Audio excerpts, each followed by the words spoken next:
আজকে খুব দুঃখ ভারাক্রান্ত মন নিয়ে ছাদে এসেছি যে আপনাদেরকে ঝড় বৃষ্টির পর ছাদ বাগানের একটু অবস্থাটা দেখানোর জন্য, মানে ভাষায় প্রকাশ করার মতো না। আসসালামু আলাইকুম, আপনারা সবাই কেমন আছেন? আমি ভালো আছি, এই কথাটা আজকে আর বলতে পারবো না। ধীরে ধীরে যাচ্ছি, দেখাচ্ছি যে আমার গাছের কি অবস্থা, ছাদ বাগানের কি অবস্থা, এটা দেখানোর জন্য। এখানে দেখছেন একটা গ্যালাঙ্গাল বা থাই আদা, এই গাছের টপটা পুরো কাত হয়ে পড়ে আছে। আর এইখানে বড় একটা রঙের বালতি, এইটা বিরাট বড় একটা করমচার গাছ, যেটা একেবারেই শুয়ে পড়েছে। তার চেয়ে খারাপ অবস্থা, আমি ওদিকে যেতে পারছি না। এইটার পাশে একটা বিরাট বড়, কিভাবে দেখাই, একটু এদিকে সরে গিয়ে দেখাই। এই যে বিরাট বড় একটা আমার ডালিম গাছ, যেটাতে ফুলে ফুলে ভরে গিয়েছিল। এই যে এখান থেকে দেখাচ্ছি, দেখে বোঝা যাচ্ছে কিনা জানি না, বড় একটা হাফ ড্রামে আমার ডালিম গাছটা পুরো ফুলে ফুলে ভরে গেছিলো। এইটা একেবারেই শুয়ে পড়েছে। এটা যদি বাধা না থাকতো, এইখান থেকে একেবারে 7 তলা থেকে নিচে পড়ে যেত। এই রকম অবস্থা আমার এই সাইডে। আর এই ডুমুর গাছটা রশি দিয়ে এই লোহার সাথে বাঁধা ছিল বলে আল্লাহ রহম করেছে, এটার কিছু হয়নি। এবার অন্য সাইডে আপনাদেরকে দেখাই। তার আগে দেখাই, এখানে একটা গাছও, নিম পাতার গাছও পড়তে পড়তে বেঁচে গেছে, এই মাচার মধ্যে আটকে গেছে, না হলে পড়ে যেত।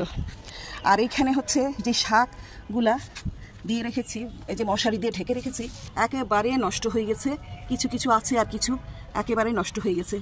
যাকে এর জন্য আমার কোনো আফসোস নাই, কারণ এইগুলা আমি আবার লাগিয়ে দিতে পারবো। বড় বড় গাছগুলোর জন্য আমার সবচেয়ে বেশি খারাপ লাগছে। এই যে চারা গাছগুলো, এগুলো সোজা করে দিলে ঠিক হয়ে যাবে, এগুলো ঠিক হয়ে যাবে, কোনো সমস্যা হবে না। এখানেও এই যে শাকগুলোর সব অবস্থা খারাপ। আমি এটা দিয়ে ঢেকে দিয়েছিলাম যাতে বৃষ্টির পানিতে নষ্ট না হয়, কিন্তু তারপরেও অবস্থা খারাপই, লতা পাতা ছিঁড়ে একাকার। আর এই যে নিম গাছটা শুয়ে পড়েছে, একেবারে শুয়ে পড়েছে। আর এইটার সাথে এইখানে আর একটা ডালিম গাছ দেখেন, এই যে বড় হাফ ড্রামের মধ্যে এই যে ডালিম গাছটা, এটাও শুয়ে পড়েছে।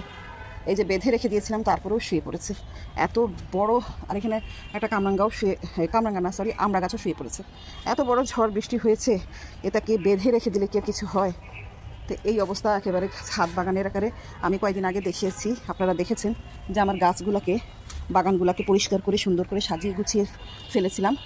এখন এগুলা এই অবস্থা, এই যে গ্যান্ডারি গাছগুলো। তো এইটা শুধু আমার বাগানেরই এই অবস্থা তা না, সবার বাগানেরই খুব খারাপ অবস্থা, দেশেরও খুব খারাপ অবস্থা, চাষিদের তো আরও বেশি খারাপ অবস্থা। তো কার বাগানের কি অবস্থা একটু জানাবেন। আর সবার জন্য আমি দোয়া করি যেন সবার বাগান এবং সব বাগানের গাছপালা, ফুল ফল, পশু পাখি যেন সব ঠিকঠাক হয়ে যায়, সেই দোয়া করি। অনেক কাজ। এখানে 12 মাসি শিম গাছটা একেবারে ছিঁড়ে ছাড়ে পড়ে আছে। তো ভিডিওটা বেশি বড় করব না, সবার জন্য দোয়া রইল। আজকের মতো এখানেই বিদায় নিচ্ছি। আল্লাহ হাফেজ।